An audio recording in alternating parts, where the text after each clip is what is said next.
Hello, everyone. This is Brandon Ellrich with Brandon Ellrich is So Gay. This is episode 28, and I'm here with guess who? Allie. And I'm going to insert a little post-production note here because my microphone was really messed up and I didn't realize it. So I apologize in advance for the volume going up and down. I hope it's not too annoying. Okay. And I don't know what we're going to talk about. We're talking about questions. We're asking questions. So, we're going to do some random questions and see what our answers are. We don't have it together right No, now. we don't have it together. We are not even high. I know, there's no excuse. So these questions, there's our local library. Well, actually, not Brandon's local library. A local library. They have like this little I don't know, like a little box where you can get inside, and it says like the title or the label on the box says "Tell me your story," and you can go in there and you can record the history of your life to give to your children or to give to your any family member you want to give it to. So they have these questions in there, like starter questions that kind of get your creative juices going. So I kind of went and I took some pictures of some of these questions, and I thought, maybe some of these questions would be kind of fun that I could ask Brandon and he can ask me these questions as well. So, and they kind of had them categorized like miscellaneous, military, growing up. We also had work and career, love and marriage, and also raising children. Did I already mention that? Family heritage. And the last one, I believe, religion and grief and loss.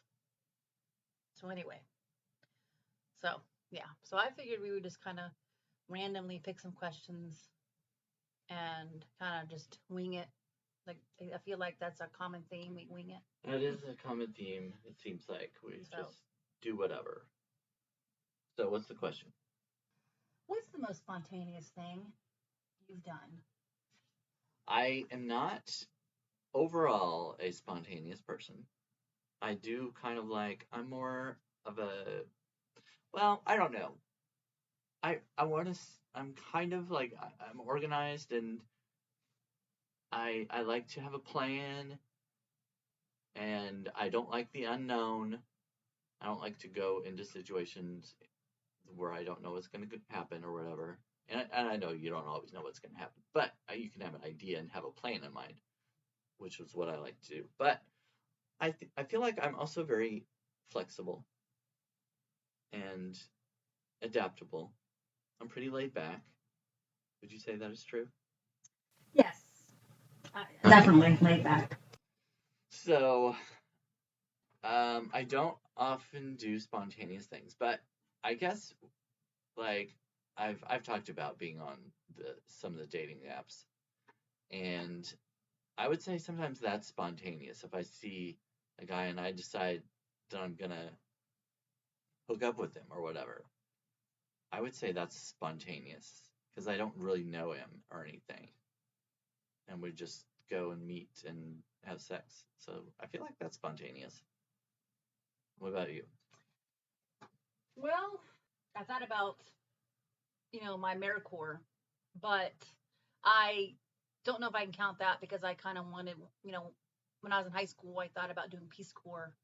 So I was thinking of that. And then after college, I just kind of, instead of Peace Corps, I ended up doing an AmeriCorps. And for those that don't know what AmeriCorps is, Peace Corps is where you do volunteer work overseas, and tends to be like a third world country. They have poverty, whatnot. Mm-hmm. AmeriCorps is similar, but you stay within the United States, or a territory of the U.S., like Puerto Rico. So I did a couple years of AmeriCorps, but I don't know if I can count that because I did think about it in high school, like Peace Corps, and then but I just chose AmeriCorps.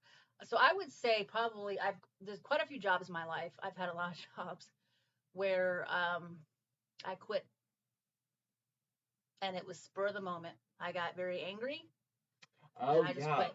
because you've told me about like what was it Hmm. Parkins or something like Yeah, I or worked at another Perkins. something like that. Another job, I got really angry, and I just up and quit. And yeah, so I would say that's not very an exciting example of being spontaneous, but No, yeah, but it is like because you didn't have another job lined out. You no, just I didn't.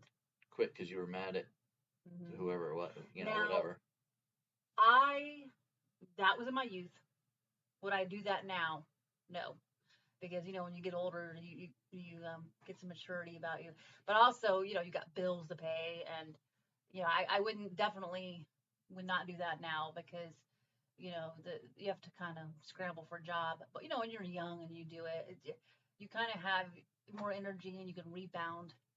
After Yeah. you can rebound quicker when you're older. Just quitting your job when you're older, it's just unless you have a partner that also you can fall back on for income. Well, as everybody knows, I'm perpetually single. Yeah. So, Me too. so yeah, quitting a job just out of the blue, even if you get angry. I mean, my job now, yes, there are days I get very angry and I think to myself, I would love to quit this job. But no, I can't, sadly. I've got bills. So, Yeah, we all got bills to pay. um, how would you like to be remembered? How would I like to be remembered? Um, I would like to be remembered as a nice person, um, funny, good writer. Um, I wouldn't. I mean, I want people to like me. So I guess yeah, I want to be known as remembered as being likable. I want to be missed. I want people to go to my funeral and cry that I'm gone. Oh, I'd be bringing in the biggest Kleenex box Oh, ever oh. if you go before I do. How do you want to be remembered? Sadly, I don't think anyone's gonna remember me. Oh, stop it! Stop it! I'm not famous. I'm not a celebrity. No, but people that know you will remember I you. know. I don't have kids, so it's like, um, if I pass away before my siblings, you know, I would like, of course, just like you. I mean, nobody wants to be remembered like this hateful person. Like, oh my God, she was such a bitch. Yeah. So I'm hoping nobody thinks of, they're like, oh my God, what a bitch. But no, I guess that I did the best that I could on this earth, and that I gave back to my community when I could.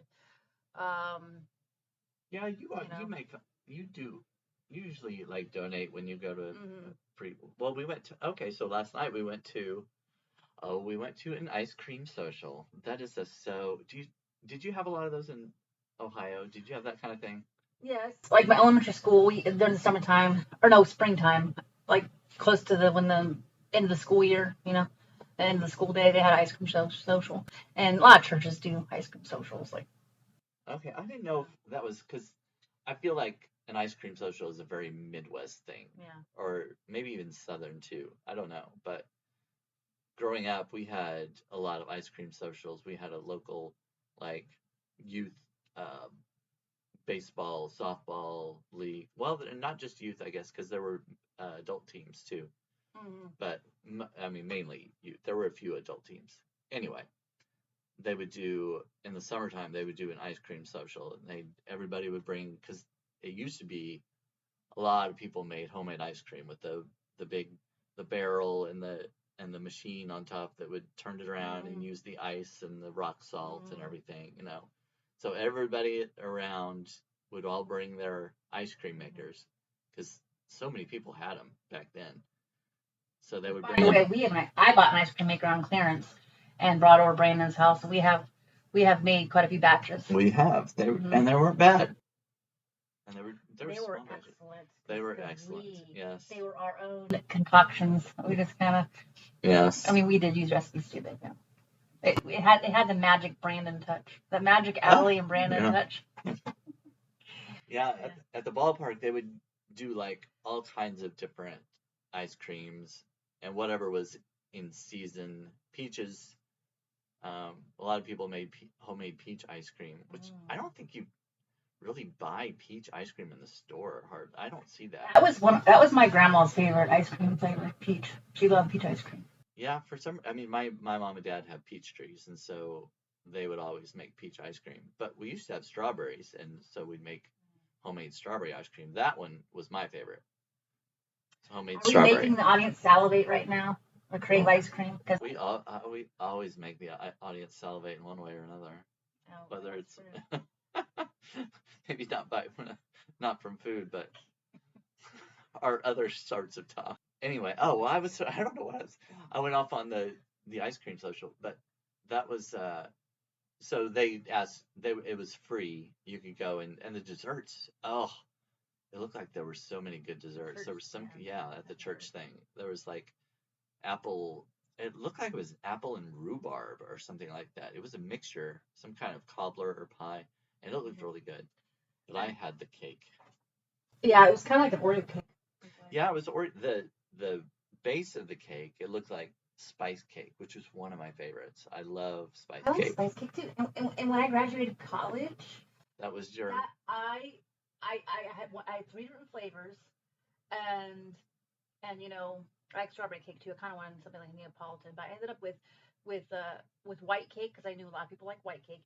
I also like chocolate. I got chocolate and I got spice cake. So I found a bakery that she was a local bakery, and I've had her cakes before. But anyhow, so she made a big cake and had 3 different flavors. And my mom was convinced that nobody would touch the spice cake. She's like, no one likes spice cake. And by the way, I didn't graduate in the spring or something. Some people graduate college like in like May or June or something. I actually graduated in the fall. It was like in November, so that's why I wanted the spice. I thought spice would be kind of a cool autumn flavor. Well, that makes sense. And guess what, folks? My mother was incorrect. The most popular flavor was the spice. And I told my mom, like, see? Anyway. Spice? I love spice cake. I know, I do too, but my mom was convinced nobody was going to touch a spice cake because my mom's the type person. I know I kind of seized this conversation. But no, I was thinking the same thing because you were talking about how kind of self-centered. Yes, my mother's the type person that if she doesn't like something, she thinks everybody else is not going to like it. Yeah, well, that's how my dad is too. He's like, he can't understand. He hates Dr. Pepper. He calls it Dr. Yuck. And Dr. Yuck. And he's like, he can't understand how anybody would like that pop. But he eats things like pickled pig's feet and can't understand why anyone won't try it. He's like, here, try it, just try it. You don't know you don't know if you like it or not. All this kind of stuff, But that's how he is. He's like, if he likes it, then everybody should like it. If he doesn't, he can't understand why anybody would. But yes, anyway, it sounds like your mom is kind of the same. Well, she didn't like it, so nobody else would probably like it. And this church, by the way, I think we talked a little bit about religion before. I was raised Baptist, but I would say I'm agnostic, but I'm really mostly atheist. But I go to this church on occasion. It's an extremely liberal church. They accept gays. They're like they accept everybody. You could tell that this ice cream social was definitely was like 2025. Because when we grew up in a church, they had the potlucks and the ice cream socials. You ever remember seeing gluten free? Oh, right. They had sugar free and gluten free, along with the other varieties of desserts. And I thought to myself, yeah, we're definitely in 2025, gluten free. Yeah. So. Yeah. It was good. Yes, I had a couple of chocolate cookies. Actually, I made Brandon eat my other. I had 2 cookies, and I started getting full, and I made him eat the other one. I was forced to eat a chocolate chip cookie. Brandon is trying to lose a bit of weight, Ugh. And I am not necessarily weight, but influence on him whatsoever. I just want to keep trim. Like I want a flat stomach. It's not all that easy to do. I don't think so. I don't know. One of your questions was about religion, wasn't it? Yes. So, do you still believe in God, Brandon? I do. Yeah. I think I don't know. It is hard. I think it takes more faith not to believe in God. Like if you Mm-hmm. think all of these things just happened out of nothing. Like the Big Bang Theory. Yeah, all of that was just. I mean, the Big Bang. I mean that might have happened, but I still think there was a powerful creator behind all of it. It just seems too impossible to be all random and happen over just all work together so perfectly. It just doesn't seem possible. Yeah. You know, I'm gonna let my cat out while you answer that. I do not believe in God or goddess or another higher power. Unfortunately, I'm gonna sound like a Debbie Downer here, but I really think that once you die, that's it. You decompose, you go back to the earth, and I don't believe in reincarnation. I just think you're gone. Once here, now gone. I know it's depressing to think it that way, but I don't know. I mean, but then again, it's like you mentioned, like, well, then how did we, just some particles and dust, and all of a sudden came to be the planets and the solar system, and I don't know. But I just think it's I just think the Bible and other, not just the not just the Bible, but other religions, I think a lot of it's man-made, and also a lot of it's patriarchal. Well, yeah, It's I a mean, control thing. I think men just You know, screwed everything up. to me, I feel like, because I'm also a feminist, I feel like a lot of religions is also a way to control women and girls, and also even ones that like even and that's one course I always wanted to take in college What? was a Women's study course or something? history of religion. Oh, Religion study. yeah, I always wanted to take a course where you learn about all the different kinds of religions out there, and I've heard not of just the religious monolithic, studies. but all of it. And but anyway, yeah, I don't know. Yeah, we were talking about this on. I'm on a podcast or a live video broadcast with Wendy the Druid, and we were talking about we've been talking about religious trauma on like Tuesdays and Thursdays during the day, and yeah, we were talking about this a little bit earlier this week, I think, about the patriarchy and everything, and how because women in the Bible, women are supposed to be subverted. I can't even say it. Subverted. Yeah. I'm saying that right. We took chocolates last night, THC chocolates, and I think it kind of carries over into the next day because. Yeah, and I kind of have a slight headache or possible migraine because. And you think that gives it to you? Yeah, sometimes? I think that's part of it, and also I'm a woman, so I'm ending my cycle. So well, TMI, that's but great. I think it's a combination of that. So yeah, my hormones and also that THC chocolate we took last night. So. Well, anyway, on with this, what we were talking about. Yeah. So, have you ever experienced any miracles? Miracles? I don't. And this is on one of the religious cards. I don't. In the library on that one, Tony. I don't think. I mean, as far not really miracles. I don't think. Not that I can think of. I mean, do you know of? Well, I don't know. Okay, I do have one, but I don't know. I wouldn't say it's a miracle. We just got really freaking lucky. So I was traveling with my sister. We were on vacation together, and we were coming back from Georgia. And of course, the traffic was horrendously bad. Stop and go, stop and go, and we were in this road construction area, and we were in the far. It got down to where it was 2 lanes because of road construction. So we were in the far left, and we were close to, you know how like drug construction they have walls, Yeah, that we barrier got the wall. pylons or whatever, Yeah, the concrete barriers. concrete. Yeah. And then a couple semis over to the right of us. Well, sometimes, and it was kind of really early morning, and I think the semi driver was drowsy, obviously.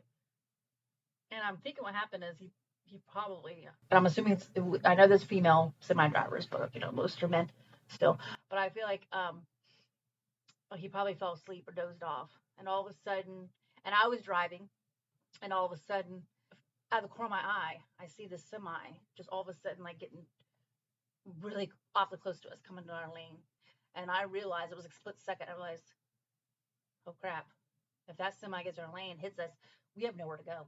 We have that concrete wall. Oh, yeah. And I just right away, just something just in me. And I didn't jerk the wheel because if I'd have freaked out and jerked it to the far left, we'd hit the wall. Yeah. And then if I'd have jerked it to the right, we would hit the semi. I mean, he was already kind of like really inching. And I just kind of all of a sudden said, oh my God, Lord, this semi. And my sister just right away, she sprung into action and like started blaring on the horn. And she put her hands on the wheel too to keep it steady, and she started honking the horn. And I think that woke the semi driver up. And he all of a sudden, I realized what he was doing, and he went back in his lane. But it was really a close call. And I don't know if you call that a miracle. Some people call it a miracle. And people who, you know, have faith in God, would think that maybe God was watching over us. Well, because I'm agnostic, mostly atheist, I thought, oh, we just got fucking lucky. So but yeah. I guess that's my miracle story. I mean, I hear a lot of them like that from other people, and I don't disbelieve them. I just haven't experienced that type of thing that I know of, I guess. I mean, I suppose I've had close calls, but I don't know what would have happened otherwise. If I mean, it happens all the time. If we wait a split second longer, we could have been hit by a bus or something like that, or just near misses like that. Yeah, my one of my friends has a similar story at the semi. So she was traveling back from a show. She's a woodworker, and she used to travel to different states and do different crafts shows or woodworking shows, and she would make like homemade wood pieces and whatever and sell them. So she was coming back from a show, and there was a red light. It was once again like stop and go traffic, very very hectic, very busy, and she was next to this semi that had pallets of really large wood and metal pieces, all variety of whatever was on his like truckload or what's it called, trailer, or when they load and stuff. So in this story, or in this example, there were like 3 or 4 lanes. Well, she ended up somehow, she said she can't remember why she did, but she ended up deciding to move over before they got to the abrupt stop at the red light. She kind of got over like last minute, and so anyway, but whereas before she was right next to that truck. Well, as she got over, and like 30 seconds later, the truck carrying all that stuff went on to slam on his brakes because he almost didn't stop in time for the red light. All the stuff started tumbling down. Yeah. And if she just stayed in that lane, she'd been crushed and killed. But because she got over in the split like seconds or whatever, and nobody thankfully moved in that spot where she moved or where she was at before. Nobody did, but it was just the craziness of how if she didn't move, she got crushed. She would have definitely got killed instantly, crushed. Yeah. Because the stuff that came down from that load was really heavy. Like, I can't remember what she said he was carrying. Like a lot of heavy wood, either wood pieces or like logs or metal pieces. I can't remember. Anyway, but she did tell me like you could tell from the weight of the stuff that he had on his trailer. Her car or she was driving a van at the time, but still like her vehicle would have been crushed on impact, and she would definitely been killed. She would not have survived that. So. Yeah, that's the kind of thing, because I've heard that kind of thing before, and yeah, so yeah, near death experiences. So that's her miracle. So yeah. Have you participated in any religious ceremonies? Religious ceremonies. Well, yeah. I mean, because I grew up in a Pentecostal church, so I was guess the ceremony would be being baptized. Mm-hmm. So we didn't have, in the Pentecostal church, I wouldn't say there was a lot of ceremony. I mean, I guess a wedding. I've been a ring bearer in a wedding. I've stood up with one of my friends in his wedding. I was an usher in one. I've played the piano in some. So those were all, I would call those religious ceremonies because they were Christian weddings. They took place in a church with, a pastor and everything. So, but I when I think of a religious ceremony, I think of like maybe a Like bar mitzvah Yeah. or something like that. But yeah. So were you ever you grew up in? Did you say you grew up in a Southern Baptist, right? Yeah, Or no, part of the time. I didn't grow up Southern Baptist. I was raised First Baptist, but I feel like Pentecostals and Baptists are both Protestant churches, Yeah, they're both. and a lot of Protestants they try to get away from a lot of ceremonies because they want to pick on Catholicism. Yes, And so yes, they do. a lot, and I remember being raised Baptist or like going to the Baptist church, and they're always so anti-Catholic. Yes. So, and I feel like quite a few Protestant churches, with the exception of Orthodox, because a lot of Orthodox churches are very close to the Church of New England, so they still kind of have some elements of like ceremonies very close to Catholicism. Yeah. And I think some Lutheran churches also kind of still. Yeah, Lutheran is and close to Methodist. Catholic. Yeah, that's what I was about to say. We went to a Methodist church for a little while, and it was similar in that they would have an order. They would do like the call and response kind of thing, like the Catholics do. Not Orthodox. I'm sorry. Episcopal. Episcopalian. Yeah. Episcopalian. Oh, yeah. I've been to Episcopalian service before, and it reminded me a lot of Church of New England, or they had also, and they would also, the Episcopalian, they would still read from the book of Common Prayer. I'm not gonna think of it. And the Church of England still does that, as far as I know. And I can't think of the name of that book, life of me. But the Methodists we would take the offering, then we would sing the doxology, we would do this thing, and we would sing Gloria Patri or whatever that one was. And there were a lot of call response where the preacher would say one thing and the congregation would all respond with something, which is kind of, I don't know. I feel like it's just, there's not much meaning to it when you're just, everybody's saying the same thing. Sorry, and you're just reading it out. No, go ahead. I Googled it. It is the Book of Common Prayer. I was like, oh, okay. Yeah, I went to a Episcopalian service a couple times when I lived in New England, and I also been to London before, and I noticed that the Episcopalians still read out passages out of the Book of Common Prayer. Yeah. So Episcopalian Church is kind of like the American version of the Church of England. Oh yeah. I think that. But yeah. Sorry, being ADD. So as usual, per usual. But yeah, I think both Pentecostal and Baptist would try to stay away from ceremonies. What they would say is too much into Catholicism, or too much like Catholicism. Well, I don't have a problem with it being too much like Catholicism, but just the ceremony part, it's just like that's all it is. It's just a ceremony. All you're just repeating these things that you always do. Everybody stands together, everybody kneels together, everybody says this prayer or this. It's just kind of almost robotic. You know what I mean? Like, well, Baptists and I think Pentecostals probably the same, right? They don't believe in baptizing infants. Right. They believe that you have to be old enough to understand why you're getting baptized. Yeah. So when I got baptized, I think I was 12. From what I remember, I think I was 12. Yeah. So I remember the water being so cold. I was probably around that age. I would say 10 to 12. Probably more close. Probably closer to 10. It seems like I was a little smaller.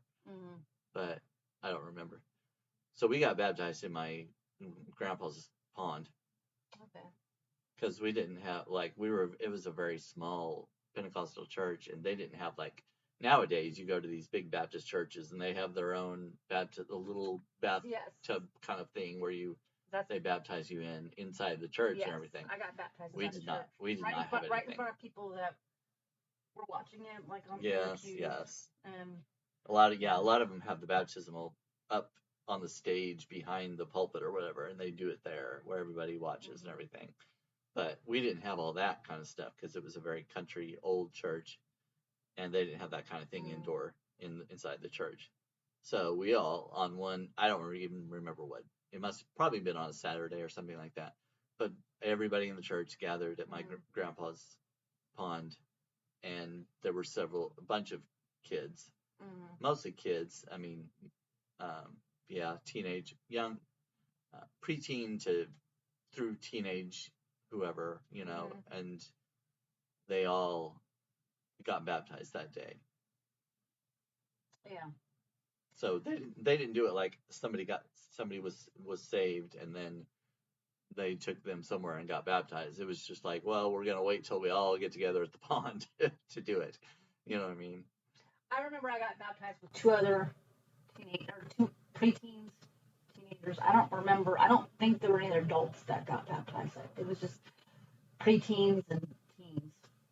And I think there were like two others that got baptized. Yeah. So. Yeah. There was a fairly large group when I did it, but I was related to a lot of them because a lot of the people in our church were related. But yeah, so those are some of the religious ceremonies that I have been a part of. So besides that, have you been a part of any? Well, you've obviously been a part of weddings, I'm sure, right? Yeah, I was a matron. I'm sorry, not matron. That's when you're married. Maid of honor. I was a maid of honor for one of my good friends. I was a bridesmaid. I've been a bridesmaid more than once. I was a bridesmaid for my sister-in-law. I don't think I was a bridesmaid because I had two sister-in-laws, and I think I was only a bridesmaid for one of them. So some people, when they get married, they wouldn't call that a religious ceremony because they just get married at a courthouse or whatever, or they're not religious. Yeah. So the weddings that you were part of, would you call those religious ceremonies?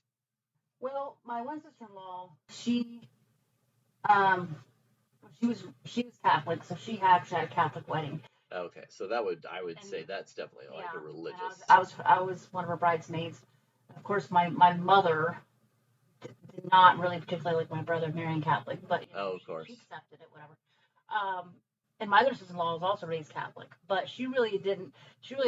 Well, both sister-in-laws really don't go to mass all that often, but any longer. Only during Easter and Christmas. But my sister-in-law now actually, well, one of my sister-in-laws, she actually doesn't really go to mass at all anymore. Take it back. I said they both go occasionally. No, the one that in fact I might have been a bridesmaid for both. I should remember this. I don't. I think I was a bridesmaid for both of my sister-in-law's weddings. But my sister-in-law is married to her younger brother. They did not have a Catholic wedding. They were married in Methodist church, and she doesn't go to mass ever. Even though she's raised Catholic. But my other sister-in-law that did have the Catholic wedding, she does still go to mass very rarely, Christmas or Easter, and that's about it. But she only had one daughter, and I don't, as far as I know, I do not believe they raised her to be Catholic.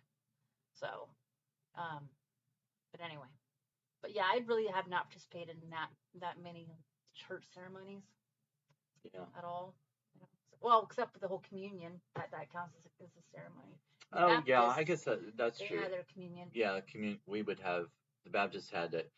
We were kind of it was kind of on a schedule. Like, the Baptists would have it once a month kind of thing. Well, ours was once a quarter, I believe.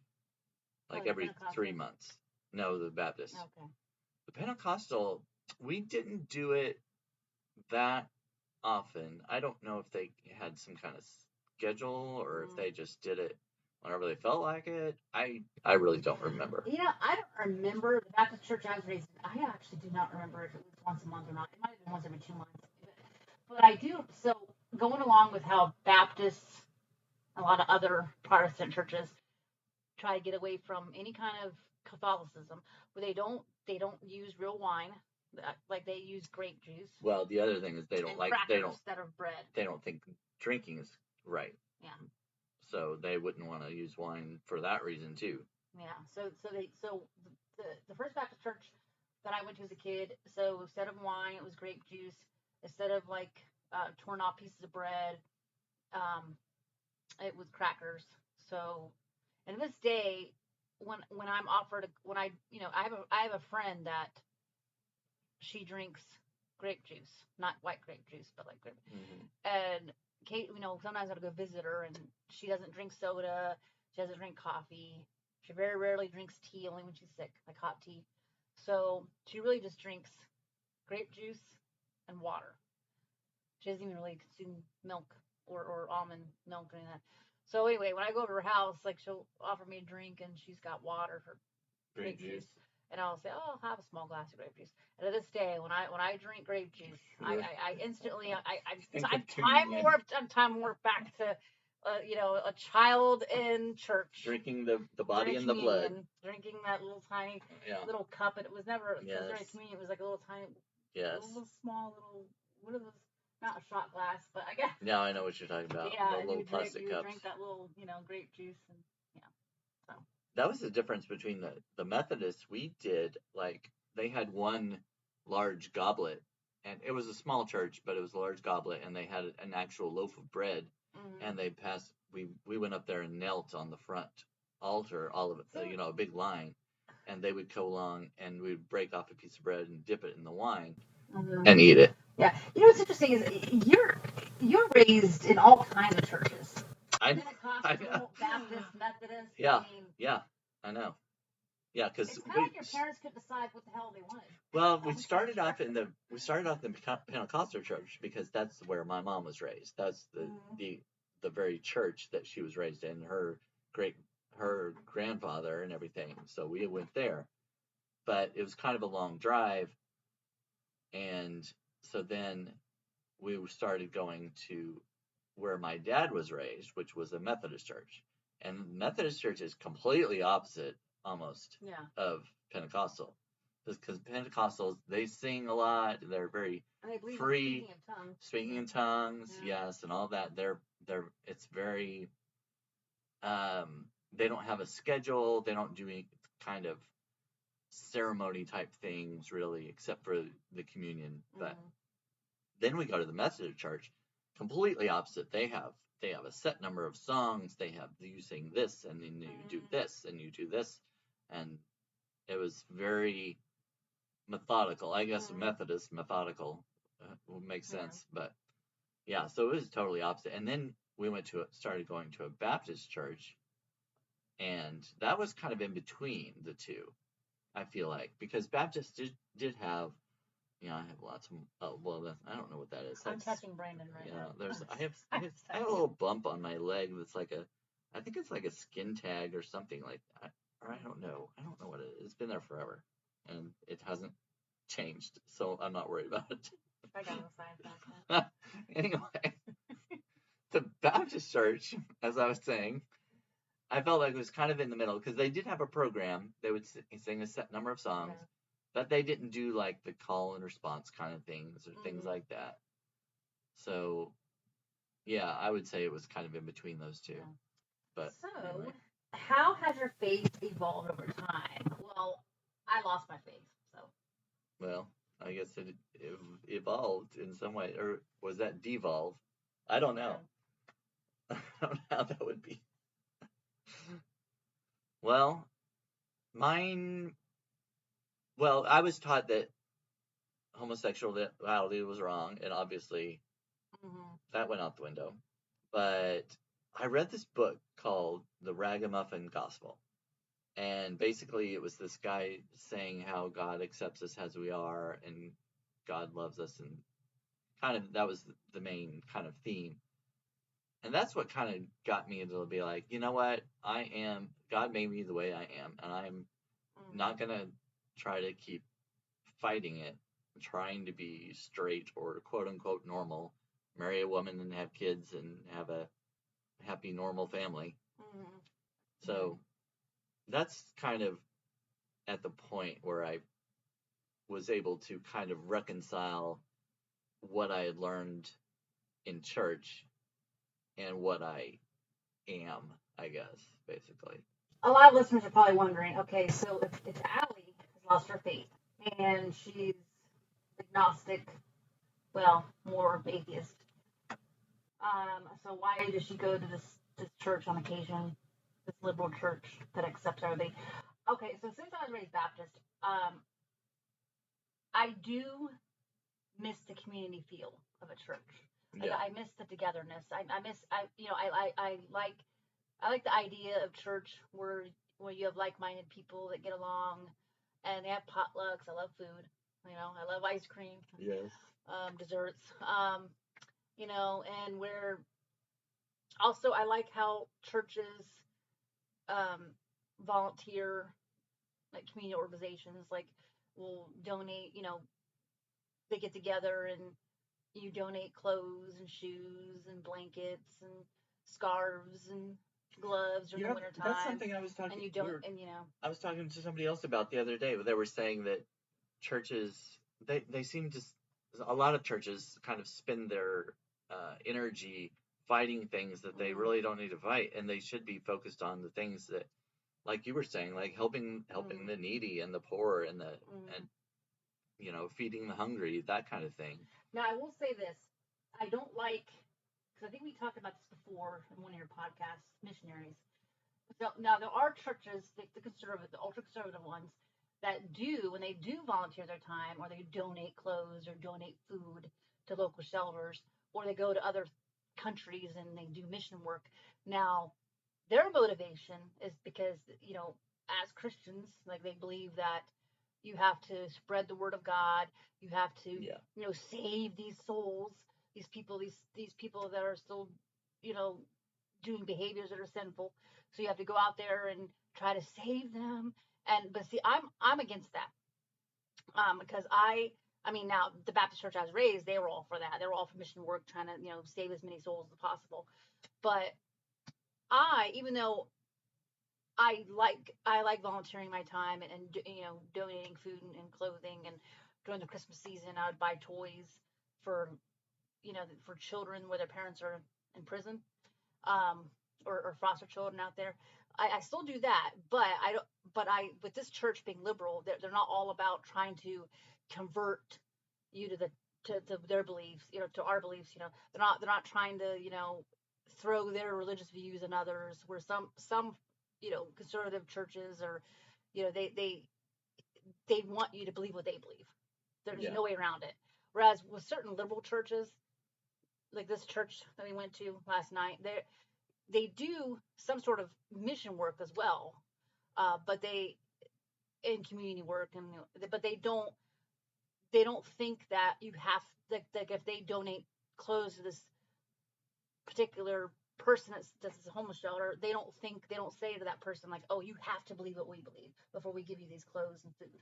You know what I mean? It's more of just like donating and outreach to the community. Yeah, kind of like non-denominational, but also, they also, if you want to be a Buddhist, if you believe in that, or if you're an atheist, and they're not going to say, oh, you have to accept God into your heart in order to get these donated clothes and shoes and food.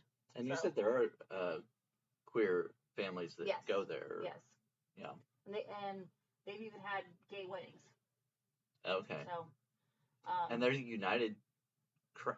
Is it Church of Christ? Yeah. United Church of Christ. Yeah. So. But yeah. Well, I guess that does that. So, sorry, I'm finding a good question here. Oh, and I guess another. I just briefly saw grief and loss on there, and another religious ceremony would be funerals. Oh yeah.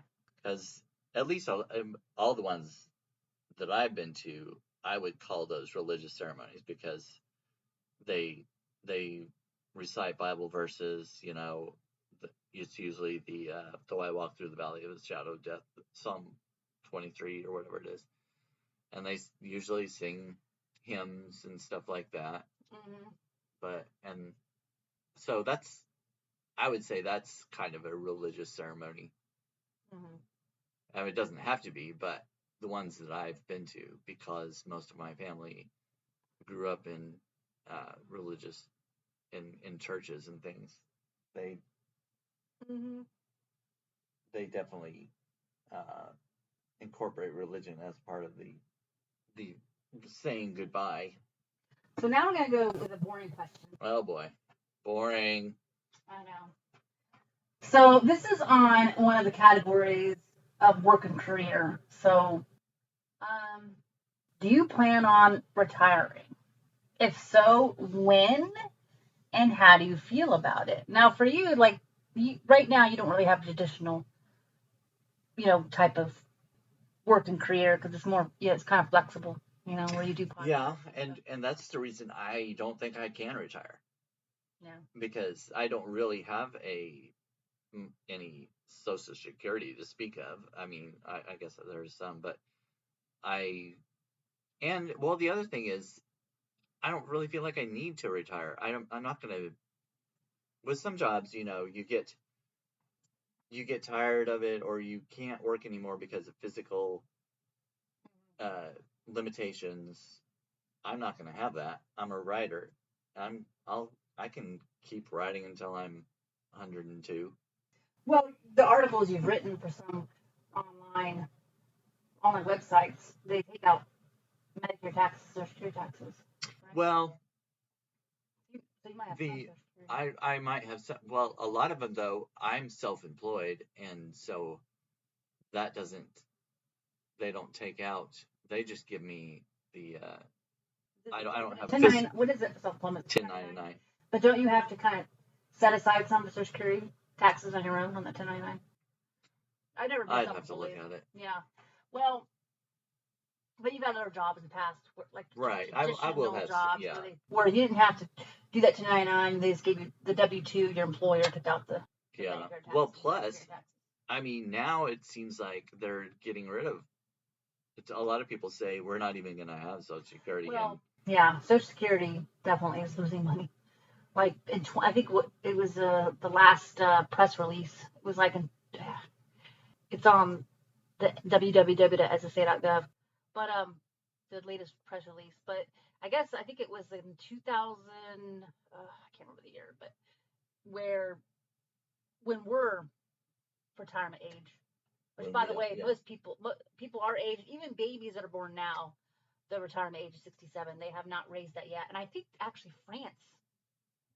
I think was it France or Germany? It was in the news, but we're one of the European countries.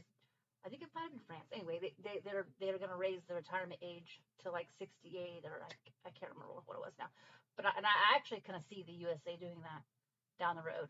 But anyway, so well, for multiple reasons, I don't see myself retiring at all, unless I make enough money where I can save it up myself. I'm not going to rely on the government to give me Social Security. I just don't think that's a good bet. For yourself or just in general? For myself. Yeah. Well, I'm probably gonna probably try to work as long as possible. I mean, nobody knows what's gonna happen down the road. You're gonna live to 67 or 70. But the earliest, for listeners who might be not in the USA, but the earliest you can retire and get Social Security, if you've always had a job. There are some people who have not worked long enough to even, either just self-employed, they didn't set aside the Social Security taxes for that, or they didn't, whatever. But most jobs, if you get a job at a restaurant or you get a job at a bank or whatever, most employers will take out Medicare taxes and Social Security taxes and city taxes, state taxes. But I've always had jobs where I didn't have to do it myself, to do the 1099 and take taxes out that way. So I always had an employer took it out. But the earliest one can retire to get Social Security is 62. But now, people our age and younger, it's 67. The get delayed retirement credits for Social Security would be 70, and there's no point in waiting after you're 70. So, but there's some people who've not worked. This is a really boring topic, but have not worked long enough at all. And there is what's called there's something called SSI for the aged, or supplemental security income for the aged, where if you never worked long enough, which just might this might when you get to age 62 or whatever actually to get SSI age you have to be 64 years and 10 months. You can get it at 62, but let's pretend that you're already 66. Let's say you're 66 now, and you go like, you know what, I can't work anymore. I can't do these podcasts anymore, or whatever. So, and then you're like, and then you might have like $500 Social Security. So you have 10 years of work history, or 40 quarters of coverage. So you have, but you didn't pay as much in, like you said, you didn't have as many jobs as you paid to Social Security. You can get $500. But now that you're 66, you can get SSI for the aged. So then they would offset it. You get $500 of Social Security, you paid into it, and the rest would be the supplemental security income for the aged. Now, whether or not that's still going to be around is a total other topic, because Social Security is bleeding money. Yes, it's bleeding money. And I don't know. And with this now current administration, they are definitely against programs like Medicaid and Social Security. Even they want to privatize Medicare and Social Security, and they definitely don't like Medicaid. They definitely don't like food stamps. They're against that, social programs. So I don't know what's going to happen in the next 20 years. But in my opinion, we're in our country's definitely experiencing fascism. That's just my opinion. So whether you believe whether you're on the same page with me on that, it's definitely fascism. I think so. Yeah. So, what's going on in our country right now? So I would say that I'm not planning on any kind of retirement as it stands now. If I make enough money, maybe I'll be able to have a savings that can sustain me through whenever I retire. But as it stands, I don't see it happening. I'm just going to keep going, doing. I mean, plus I don't feel like right now, I don't feel like I want to quit. I don't have any reason to quit. I enjoy writing, and I enjoy doing the podcasts and everything, and so I would keep doing that for as long as I'm able to. Mm-hmm. So that would be one benefit of what I do as far as retirement goes. I don't feel like I'm going to need to retire. Nobody's going to be forcing me out because I don't work for anybody. Yeah, I want to work as long as I want as well. My grandfather, my maternal grandfather, he never wanted to retire. He was forced out. Well, part of it, he was a plumber, and he also would do kind of like maintenance jobs here and there. Part of it, his last job was he was a maintenance worker for a nursing home, and they forced him out. Well, part of it, I can see both sides of it. Part of it is he definitely was, his vision was horrible. His hearing, I mean, he was like he was in his late 70s, and like a lot of older people with their vision goes, they do not want to give up the independence. They don't want to give up their driver's license, give up their car keys. But he almost killed somebody one time, and he finally realized, okay, I gotta get up driving. But he was kind of forced out last 2 years of his life.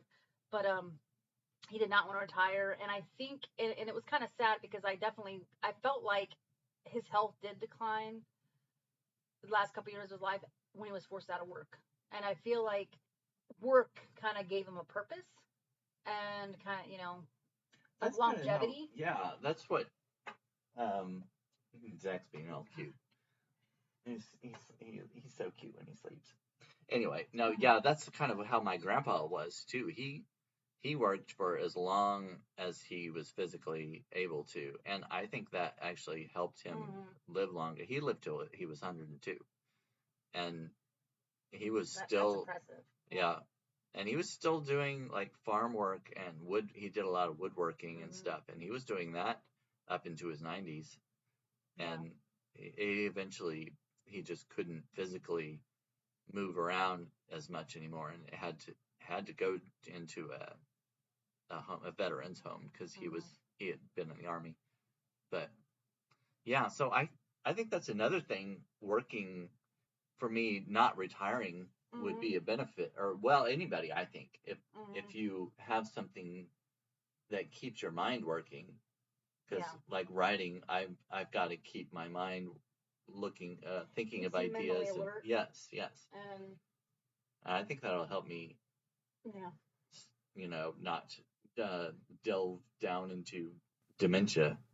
Yeah, I feel like, I don't know, maybe if my grandpa wasn't pushed out, and maybe I think his health probably would have declined anyhow. But last well, year, yeah, I mean, there's but I really do feel like he kind of got depressed, like he couldn't go to work any longer, and then he felt like he, just what's the point? Yeah. And I feel like sometimes. I think that's a big thing, having a motivation, having a purpose. Yeah. If you no longer have a purpose, well, and that was part of my grandpa. Even though his physicality was diminished, he had lost his wife. My grandma had died, and he was taking care of her for a while. But after she died, that's when he went into the veterans home and everything. And I think taking care of her and working, all those things that were giving him purpose. And I think his health declined when he no longer had that purpose. So I think, I mean, obviously genetics and, you can't help getting cancer or, having some kind of ailment like that. But I also think just normal aging deterioration, I think you can kind of prevent some of that by what you're doing and how your mind works. Well, and I'm terrified of growing old and getting older, and I know there's no way around it. You either die young or you die old. But I have a friend that his mother's 91, and there are days that she'll actually say to him in the morning, like, "Why am I still here?" She can't drive any longer. She gets around with a walker.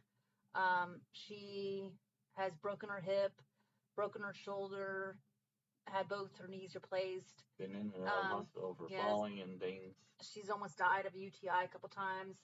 And her vision is shot. I think I already mentioned that she doesn't drive any longer. She hardly leaves the house unless it's a doctor appointment. And to get her hair did. Yeah.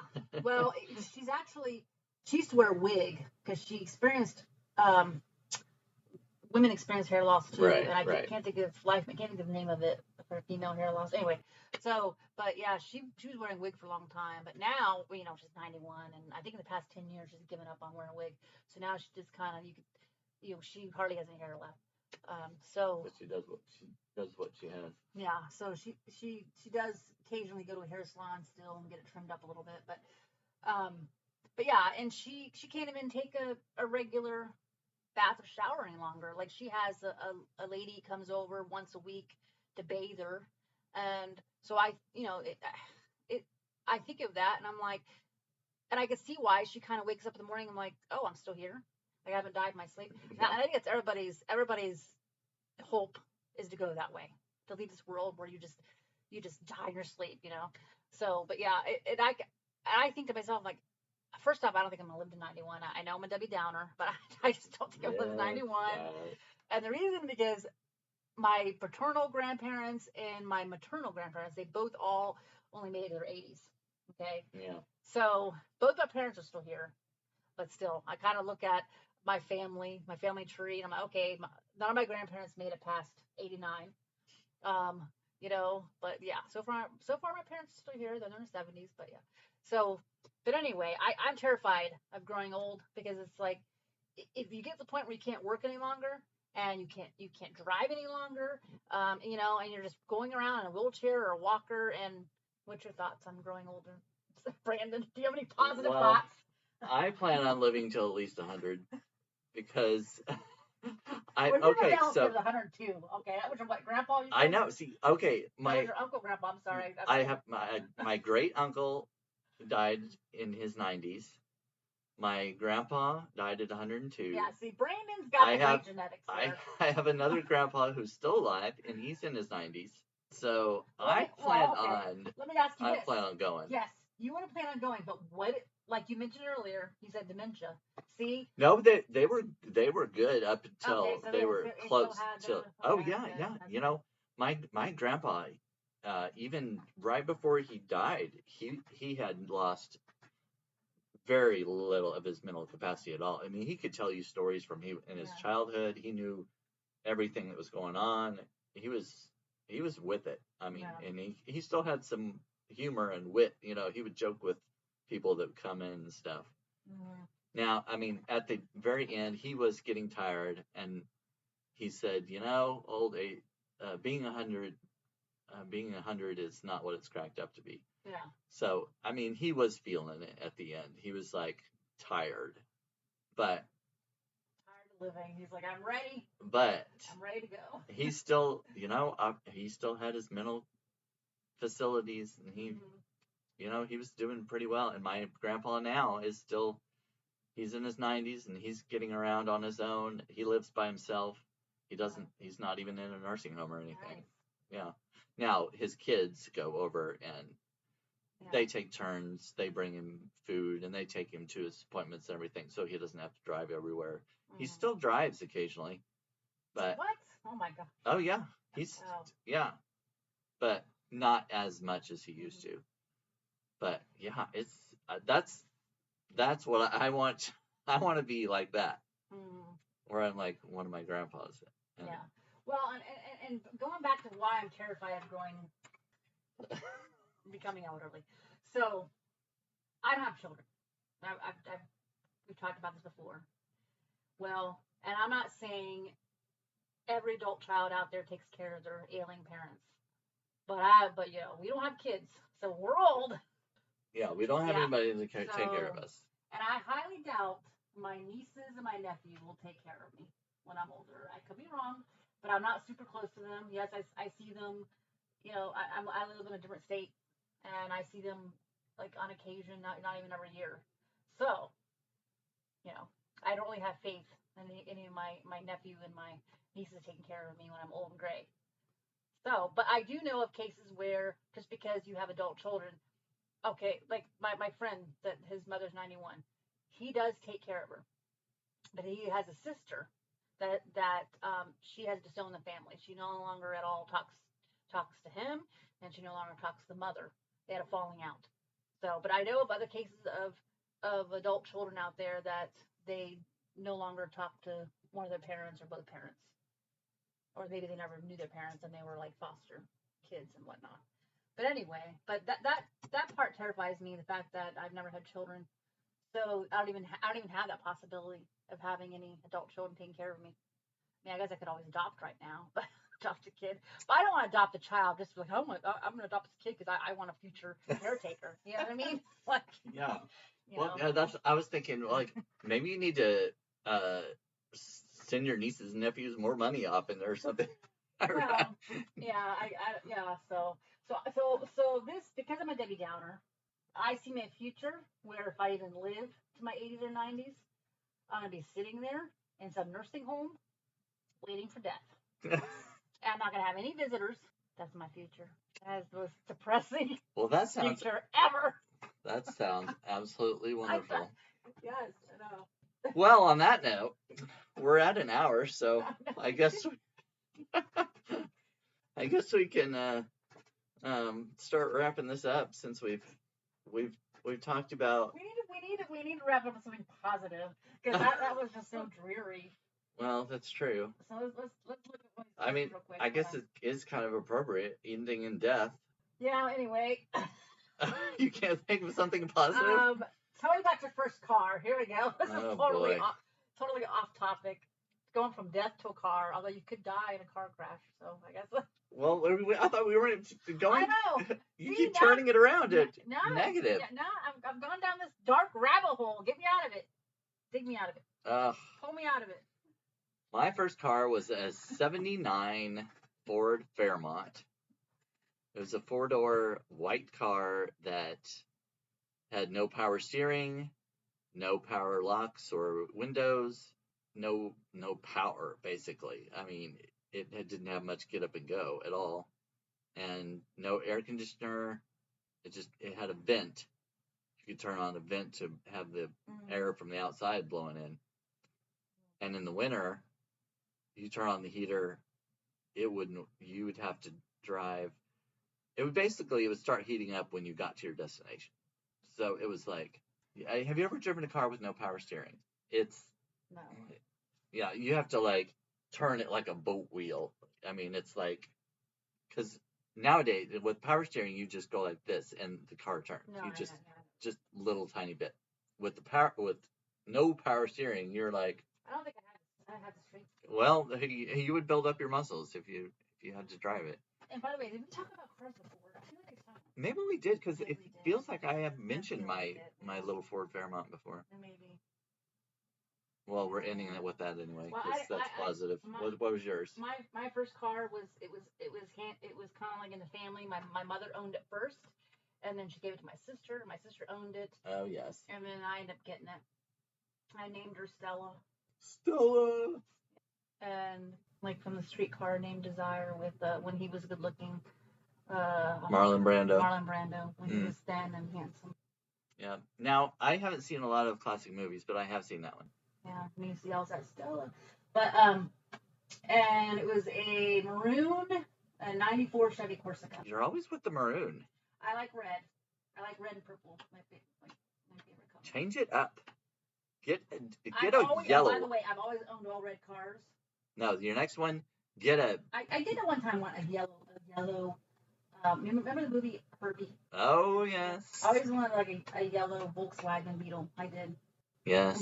And you know how like some owners of the Beetles, they put flowers in that little cup holder thing, or like a decorative flower. Nope. Really? I have no idea what you're talking about right now. And I didn't know that was a thing. Jeeps, oh yes. Oh my gosh, the Jeeps and the rubber duckies. What is the deal with the rubber duckies and the Jeeps? Yeah. In fact, I have a friend of a friend that's got a Jeep, and he's got tons of rubber duckies. What does that have to do with it? In fact, I think there was an article 6 months ago or a year ago. I told about it? Yeah, there was a woman who started it, and she's now deceased. There was an article about her. She passed away, and she started the whole rubber ducky supposedly thing. But what does the rubber ducky have to do with the Jeep? You know what? It's crazy. I read the article. I have no recollection of why she started the whole rubber ducky thing. But I guess she started it. A lot of people thought it was fun, and they just kind of started collecting their own rubber duckies, and all of a sudden was a following of people who had Jeeps, and then everyone just started like, oh yeah, I'll get a rubber ducky with my Jeep and decorating. All right, well that's dumb. Anyway, yeah. Okay. All right, well that's more positive than death, so I guess we can end with the Jeeps, the rubber duckies and the Jeeps. Rubber ducky, you're the one. And you know, there's probably somebody in the audience listening to this who has a Jeep, and they're going to be offended. And they're going to be like, the rubber ducky thing is freaking awesome, and I have like 20 of them in my Jeep, so screw you for making fun of. Well, if you are one of those people, you can comment. You can leave a comment. That's just fine. I like reading comments, so just go ahead. And don't you have someone else listens to your podcast that has drawn pictures of you? Drawn pictures? Yeah. Didn't you have someone that yes, they used AI or something? Oh yeah. Yeah. She made a symbol that I used for my publication. Well, yes. I want a listener to draw a picture of Brandon as a rubber ducky. Oh my gosh. All right. That's the challenge. Draw me as a rubber ducky and submit it.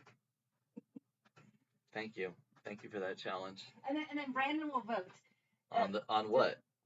Well, if several people draw a picture of then you can get the vote. Yeah, we'll see which one's the best. Well, I'm not even going to have one. And you don't know. All right. Well, listeners, if you know how to draw, if you have any talent in artistry, drawing or painting, draw me as a rubber ducky. All right, well, that's enough of this. This has been Brandon Ellrich with Brandon Ellrich is So Gay. I can only continue with the